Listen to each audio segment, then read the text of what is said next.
बापरे पार्वती बोलती शुण पशुपति संदेह लागई मते आंबे गले बन वन्य जंतु बन रखे होई दुए मते ईश्वर रे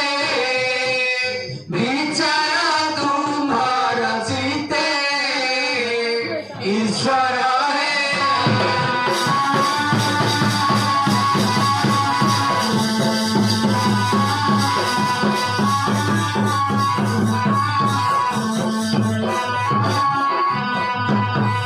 ଶଙ୍କର କୁହନ୍ତି ଶୁଣ ହୈନବତୀ ସେ କଥା କିମ୍ପାଇ ଭାର